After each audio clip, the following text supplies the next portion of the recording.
Hello दोस्तों, मेरा नाम सिमरत कुमार बिंद। आज हम लोग फिर एक नए वीडियो के साथ आ गए हैं। हम लोग को आज पढ़ाना है बेसिक केमिस्ट्री। अभी हम लोग कक्षा 10 का बेसिक केमिस्ट्री पढ़ रहे हैं। क्या केमिस्ट्री में पढ़ रहे हैं? उस दिन हम लोग पढ़े थे पदार्थों का वर्गीकरण, द्रव्यों का वर्गीकरण। मुख्य रूप से दो वर्गीकरण होते हैं, भौतिक वर्गीकरण, रासायनिक वर्गीकरण। आज हम लोग पहले कंप्लीट करेंगे भौतिक वर्गीकरण क्या होता है, डिटेल में पढ़ेंगे। हम लोग उसमें परिचय दिखे थे, आज हम लोग पढ़ेंगे डिटेल में, पूरा फुल कंप्लीट। आज डिटेल्स देखेंगे क्या होता है भौतिक वर्गीकरण, उसके कितने पार्ट हैं, किससे कहते हैं, अच्छे से हम लोग समझेंगे। चलिए अपना स्टार्ट करते हैं हम लोग। आज पढ़ना है पदार्थ का एक प्रकार है भौतिक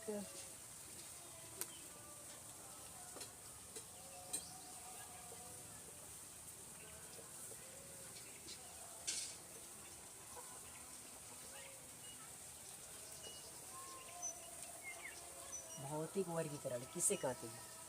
भौतिक गुणों के आधार पर किया गया वर्गीकरण भौतिक वर्गीकरण क्या होता है, अभी हम लोग बताएं। पहले डेफिनेशन लिख दे रहे हैं, उसके बाद बताते हैं क्या होता है। भौतिक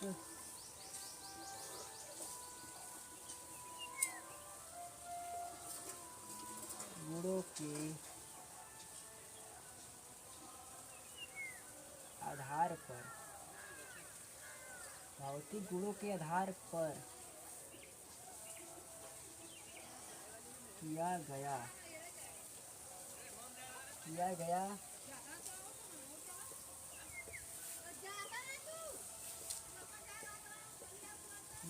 वर्गीकरण भौतिक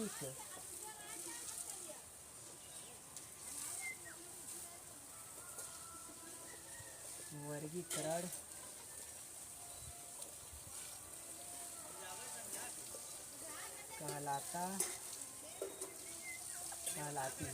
कहलाती है। अब इसके आधार पे मुख्य रूप से पदार्थ की तीन अवस्थाएं होती हैं। लिखिए, इसके आगे लिख देना है। इसके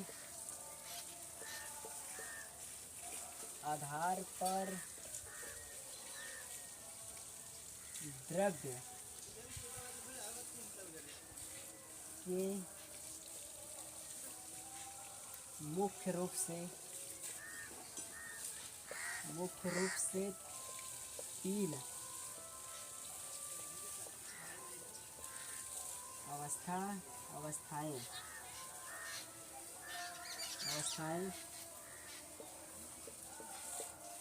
होती हैं। अब देखिए, हम लोग पहले यहाँ तक समझते हैं क्या है भौतिक गुण क्या है। जैसे कि हम लोग जान गए कि भौतिक गुणों के आधार पर, यहाँ हमको ये नहीं पता है भौतिक गुण क्या है। अब यदि हम लोग को भौतिक गुणों के विषय, भौतिक गुण क्या उसको जान जाएंगे तो हम लोग को पता चल जाएगा कि भौतिक गुणों के आधार पर किया गया वर्गीकरण भौतिक वर्गीकरण कहलाता है। जैसे भौतिक गुण क्या होता है? भौतिक गुण का मतलब होता है कि ऐसा गुण जिसको हम अपने ज्ञानेंद्रियों के द्वारा बता दें कि हाँ ये पदार्थ यही चीज़ है, उसे कहते हैं भौतिक गुण। जैसे कि मार्कर है, डेस्टर। अब डेस्टर हम ले लिए, हमारा ज्ञानेंद्रियाँ क्या है? ज्ञानेंद्रियाँ का मतलब होता है जैसे कि हमारा आँख हो गया, कान हो गया, जीभ हो गया, नाक हो गया, त्वचा। हमारे पांच ज्ञानेंद्रियाँ होती है। पांचों में से किसी एक चीज़ के द्वारा अगर हम बता दें कि ये पदार्थ क्या है, किस प्रकार से बना, इसका रंग क्या है, इसका गुण, ये होता है भौतिक गुण का मतलब कि जिसे हम अपने ज्ञानेंद्रियों के द्वारा बता दें कि ये पदार्थ क्या है, किस प्रकार इसका रंग है, इसका क्या गुण है, इसके विषय में जो बताते हैं, जानकारी देते हैं अपने ज्ञानेंद्रियों के द्वारा, उसे ही कहते हैं भौतिक गुण। भौतिक गुण कहिए, भौतिक गुण समझ में आ रहा है कि नहीं? जैसे कि ये मार्कर पीला है, हम अपने आँखों के द्वारा देखें, जबकि हमारा आँख क्या है? हमारी एक प्रकार की ज्ञानेंद्रियाँ हैं। ज्ञानेंद्रिय जो हमको ज्ञान प्रदान करती है उसे ज्ञानेंद्रियाँ कहते हैं। जैसे कि ये मार्कर पीला, डेस्टर पीला है, इसका रंग पीला है, हम अपने ज्ञानेंद्रियों के द्वारा बताए ना, इसे कहते हैं भौतिक गुण। जिसको हम फिजिकली, इसका मतलब होता है फिजिकली, जिसको हम फिजिकल के द्वारा, फिजिकल करके बताते हैं कि हाँ देख कर बताते हैं, छू कर बताते हैं, चख के बताते हैं, सूंघ कर बताते हैं या सुन कर बताते हैं, उसे कहते हैं भौतिक गुण। सिंपल सा डिफिनेशन यही है। अब इसके आधार पे मुख्य रूप से पदार्थ की, इसके आधार पर द्रव्य या पदार्थ के मुख्य रूप से 3 अवस्थाएं होती हैं। कौन कौन से होती हैं आप लोग जानते हैं। पहला होता है ठोस, दूसरा होता है द्रव, द्रव्य नहीं द्रव, और तीसरा होता है गैस।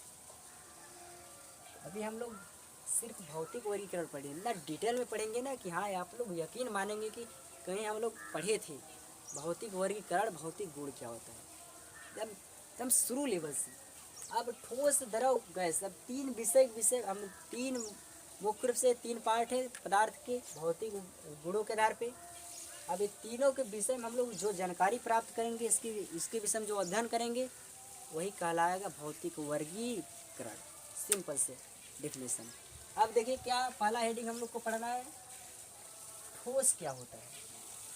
आप लोग ठोस पढ़े हैं, बचपन से ही पढ़े हैं कि ठोस क्या होता है। पदार्थ की ऐसी अवस्था होती है जिसका आकार और आयतन दोनों निश्चित होता है, उसे कहते हैं ठोस। अब निश्चित का मतलब क्या है हम लोग जानेंगे आज के वीडियो में। ठोस को इंग्लिश में कहते हैं सॉलिड।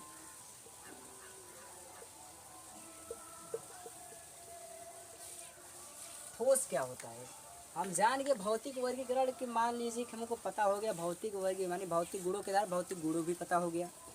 अब हम लोग जानेंगे इसके आधार पर मुख्य रूप से पदार्थ के 3 पार्ट होते हैं। तो ठोस किसे कहते हैं अच्छे से पहले जाने क्या होता है ठोस। पदार्थ की ऐसी अवस्था जिसका आकार और आयतन दोनों निश्चित हो, अनिश्चित नहीं, निश्चित हो। अब निश्चित का मतलब क्या होता है अभी बताएंगे हम क्या होता है। निश्चित हो उसे कहते हैं ठोस। लिखेंगे द्रव्य या पदार्थ की शेष अवस्था, द्रव्य की ऐसी अवस्था जिसकी जिसका आकार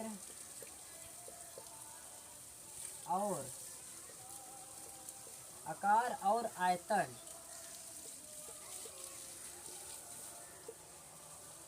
आयतन दोनों क्या हो, निश्चित हो। यहाँ एक वर्ड है दोनों निश्चित हो। क्या निश्चित हो, आकार और आयतन। आयतन क्या होता है, आकार क्या होता है, सब हम लोग जानेंगे। यदि हम डिटेल में इसकी एक एक वर्ड का पोस्ट मॉडल करेंगे। हम कैसे जानते हैं इसका मतलब क्या होता है। आज तक तो रट लिए थे कि हाँ आकार होता है, आयतन होता है। किसे कहते हैं आयतन, किसे कहते हैं आकार, ये भी पता होना चाहिए ना, तब अच्छे से डिटेल में पता हो आपको, डिफिनेशन याद करने में प्रॉब्लम नहीं होगी। आयतन दोनों निश्चित हो उसे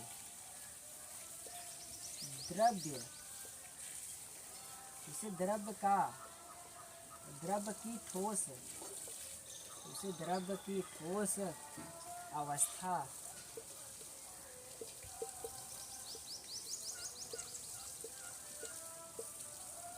कहते हैं।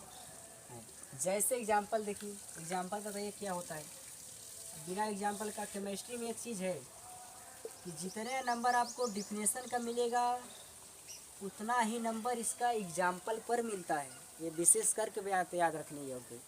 क्यों, अगर आप को ये 3 नंबर का अगर ठोस पूछ रहा है, ठोस किसे कहते हैं, ठोस क्या होती है, आप इसको परिभाषा लिख दें, इसका एग्जाम्पल नहीं दर्शाएं, ये 3 नंबर के तो आपको इसका 1.5 ही नंबर मिलेगा, 1.5 नंबर नहीं मिलेगा, क्योंकि एग्जाम्पल का आधार नंबर मिलता है। केमिस्ट्री के सबसे बेसिक बात है, इसलिए एग्जाम्पल ज़रूर से ज़रूर देना है कुछ भी करके।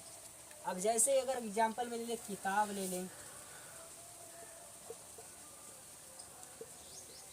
ले लें, मार्कर भी ले लें, या फिर ईंट ले लें,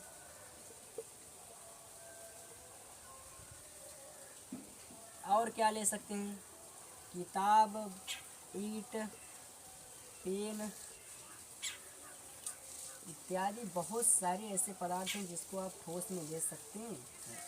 अब जानते हैं कि क्या होता है द्रव की। मेन बात है यहाँ याद अब फोकस रखने वाली, आकार क्या होता है, आयतन क्या होता है, और निश्चित का मतलब क्या होता है।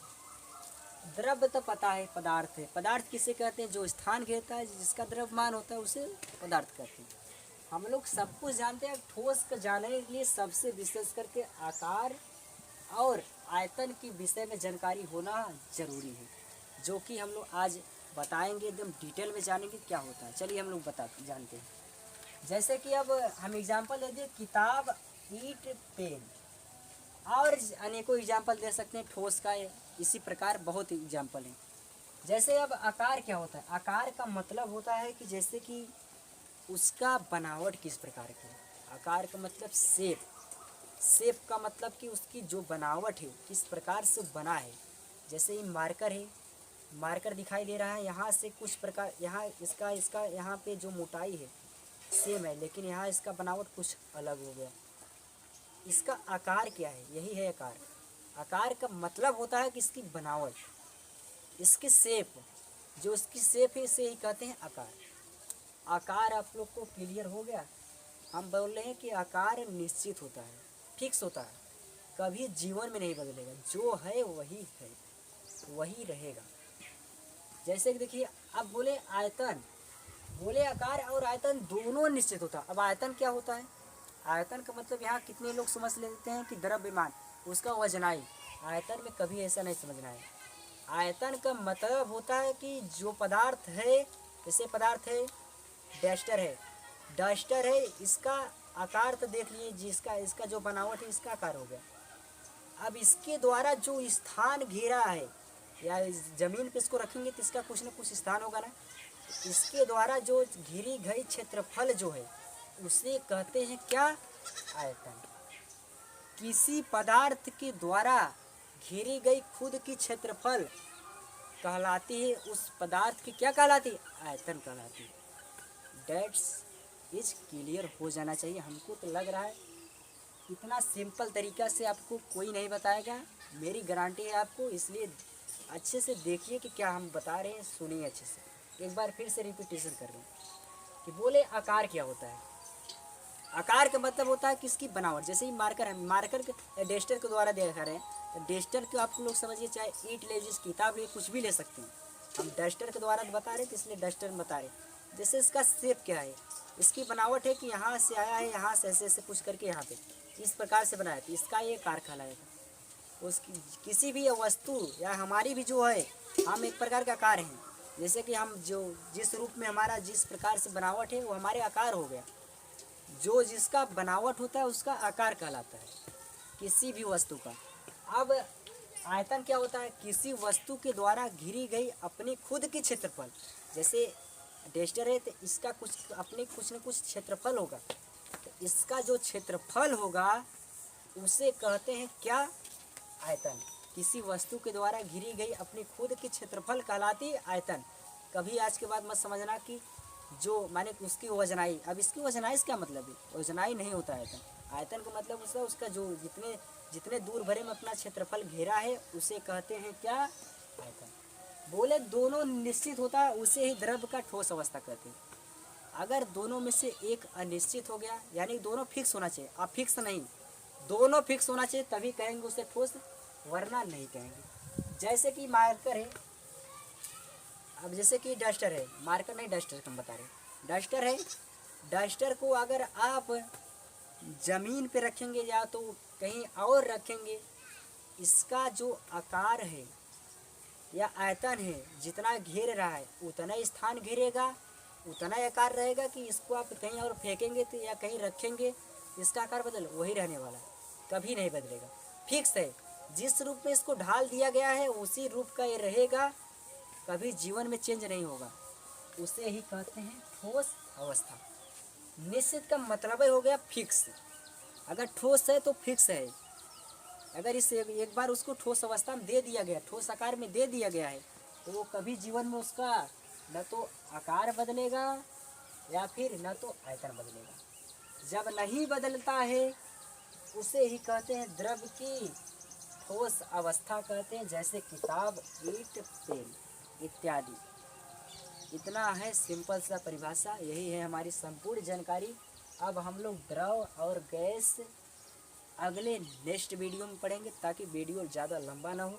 इसलिए हम तो हम लोग यहीं तक आज पढ़ेंगे।